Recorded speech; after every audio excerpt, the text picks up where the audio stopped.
Alrighty, so I am going to tell you about what I've done this semester. I served 2 credits for my 950 class. One of them I spent with Dana, and I've already explained that project to you and what I did with the QI CAP. We went over that last time we got together. This time I'm going to tell you my other credit, what I spent. I spent about 25 days with Dr. Jack Billy in his program that is called, currently it's called Physicians and Nurses as Leaders and Problem Solvers. I was just the second DNP nurse that has been through his program. It's usually combined for medical students, but one of our students last time, I don't know if you guys know Fadi, he did this, and I had expressed to Dana that I was extremely interested in it, and she was able to get me hooked up with Dr. Billy in this program. In talking with him, he absolutely loves having DNP students working with the medical students. It was a great interprofessional relationship that we both learned from each other a lot. The month consisted of many quality assurance meetings, and it was on learning about quality issues and how you can make a change at your level, but then also at the systems level too. Part of our assignment was that we went to lean classes, and we learned how to do an A3. And what an A3 is it's basically a clear, concise overview on one page that takes a large amount of information and puts it in a common format. You usually like to use visuals. This helps you to get your point across a lot easier on a very complex problem. So in our lean class, we learned how to problem solve and how to put it together on an A3. And I'm going to present to you the project that Seth Chapman, he's a fourth-year medical student, and I did. He currently had just finished his anesthesiology rotation, so he was fortunate enough to get us a contact, Dr. Schlang in the OR.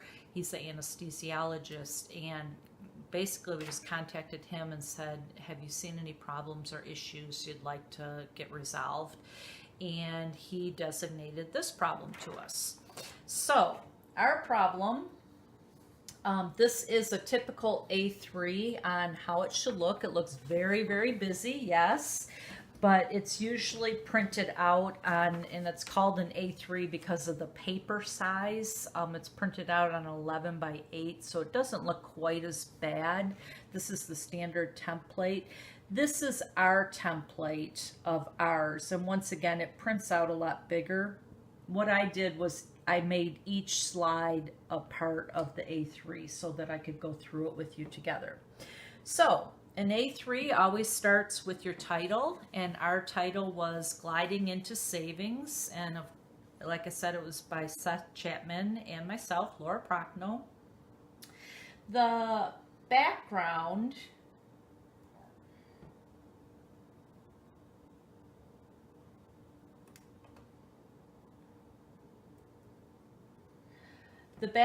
is in the OR here at University Hospital. There's 4 different ORs, the adult, the pediatric, the cardiovascular center, and then the cancer center. So 4 different ORs. Specifically, I'm just going to be referring to our project. We just looked at the adult OR and the CVC OR. And when a patient can't be intubated by direct visualization, sometimes they have to use a video laryngoscope. So this is usually for direct visualization with it's a camera view. So as you're going down, the light actually produces a camera of the larynx so that you can see the vocal cords and you get that direct visualization. This is used when the airway can't be visualized under a direct light, or a lot of times in neck structure that is very short but wide, they have to go right ahead and use video laryngoscope. The video laryngoscope that they use here at U of M is the GlideScope. And previously, prior to, it was about 4 to 6 months ago, they used to use the scope, the blades on the scope, and then they would re-sterilize them. But in the last 5 months, they went to these disposable GlideScope blades that cost $32 each. And they are basically, once they are opened, for whatever reason, if they don't get used, we can't reuse the package. It has to be thrown away. So what we are finding, and you'll notice I use visual clues here, with the video laryngoscope, particularly the OR, at the adult OR and the CVC, is they are finding that they are opening a lot of packages and then not utilizing them. And this is amounting to a lot of financial waste and then also product waste too. So the next part of the A3 after the background is your current conditions. And these are basically the numbers that we could get working.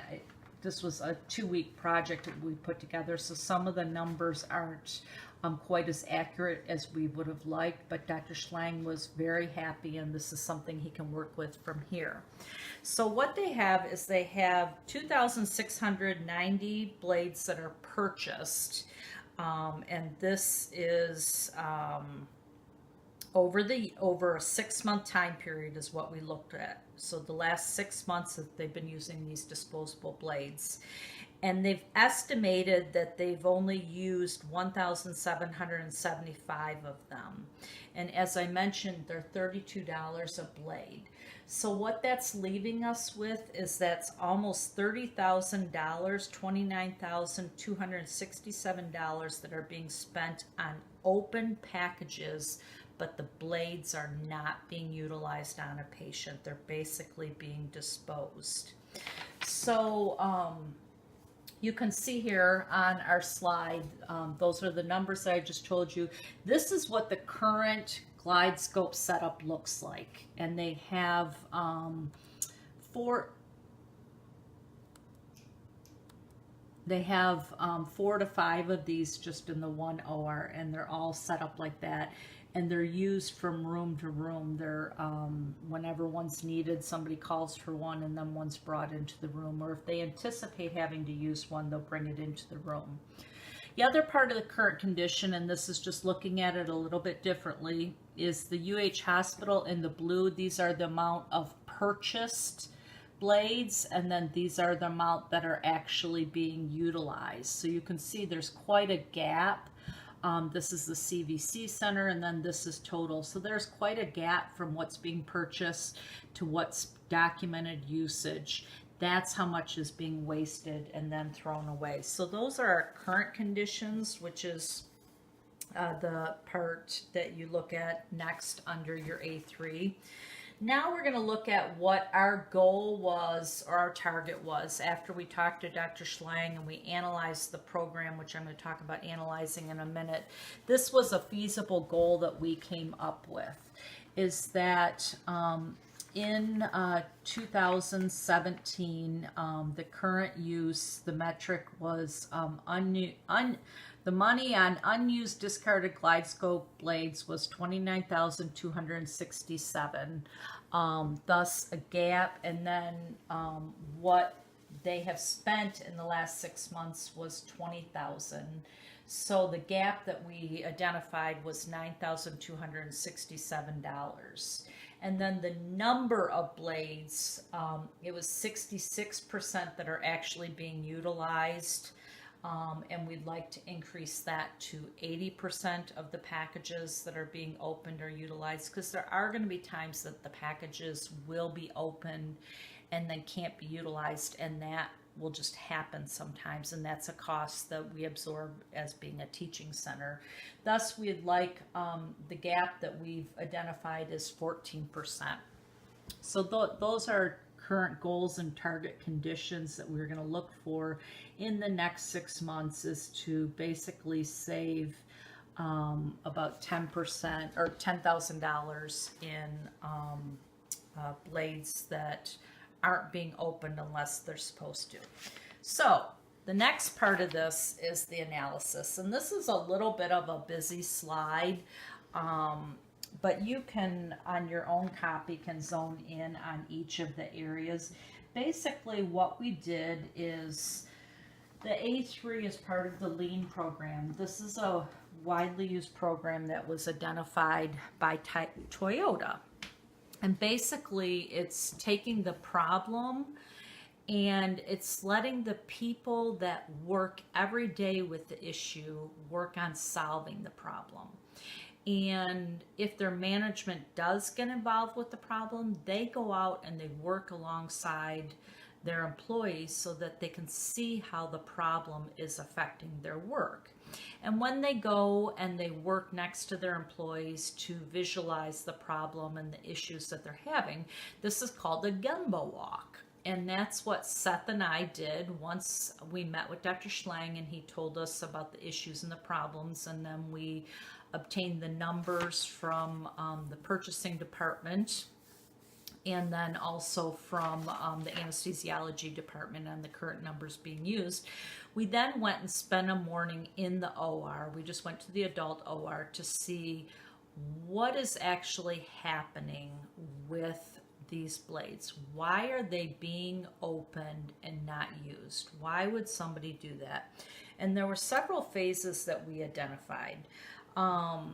First of all, they may end up using a GlideScope blade for their first attempt, just because we're a teaching hospital and this is the time that they can use, they can say, hey, I want to teach the resident how to see the vocal cords, and we can look at them together on the screen. So that may be a time that, yes, it should be utilized the first time rather than direct airway. As I mentioned, we may also utilize it for a difficult airway or to visualize the airway. So the number of packages as being open, so those are the ones that, those are the reasons that they may be utilized first time, is difficult, airway, visualization, and then for teaching. Now, what is happening a good portion of the time is the anesthesiologist may say to either the anesthesiology resident or the CRNA, so they'll either have one or both of those two people in the room that report to the anesthesiologist. The anesthesiologist may say, I want you to have the GlideScope ready for backup. And what we found by doing our Gemba walk is when the attending physician is saying that they want it there ready for backup, they just want it in the room, easily accessible. They do not necessarily need the package open, because opening the package and connecting it to the cord can take a matter of seconds. So that was interesting to find out. The attending physician does not mean open it. But what the CRNA and, of course, the medical anesthesiology student is thinking and hearing is that if he says he wants it ready for backup, I better open it and have it together. So that was our first thing that we found that was a major problem, is there is a gap in the definition of having it ready and or backup. Those are the two words that are utilized. The other problem that we saw with this is, as I had shown you on the first picture, is the way these are set up, they're not very organized. is that sometimes, and it's happening quite frequently because of the way it's set up, that an attending and or a resident or CRNA is grabbing for the scope and they grab the wrong scope, or excuse me, the wrong blade in error because the wrong one was on top of what they thought. And then the third thing that we found is it may just be opened, because they weren't paying attention to the right one, which is very infrequent. So those were the three main things that we found were the issues when we went on our Gemba walk. And what we came up with then, or our recommendation and countermeasures then at this point were, we definitely need to define ready and backup, because that was a main issue. The attending does not mean I do not want you opening a package at $32 a package. But the resident and the CRNA is assuming if they're saying have it ready or backup, I got to open it up, which is understandable. So that's one of our recommendations, is education on ready and backup. The second recommendation is to organize the equipment so it's more easily accessible. And then our third recommendation is to educate and campaign on the amount of cost and waste. When we were talking to the staff there, they did not realize first that they were $32 a blade every time they opened them, and that in the past 6 months alone that they have lost $27,000. So our plan, and we really did not get to implement it because of our time frame, which was fine. They just wanted us to go through the process of the A3. But this is what we gave to Dr. Schleck and recommended, and he's going to be following through on this. Is they're going to define what setup and backup means. They're going to reach out to the clinical experts, pursue their clinical committee meetings, define this, organize the equipment, and then they're going to roll these 3 different features out in the time frames over the next several months. And then the follow-up actions, Dr. Slang is going to, he's going to have the attendings have ownership of the definition of backup or ready, along with then educating the incoming residents and the CRNAs on what backup and ready means. And then they're going to work on reorganizing the basket and then keeping goals each month so that they can have a visual on how much money they're saving each month by not opening blades. So that was our problem that we identified, and then the way we worked through it in the A3.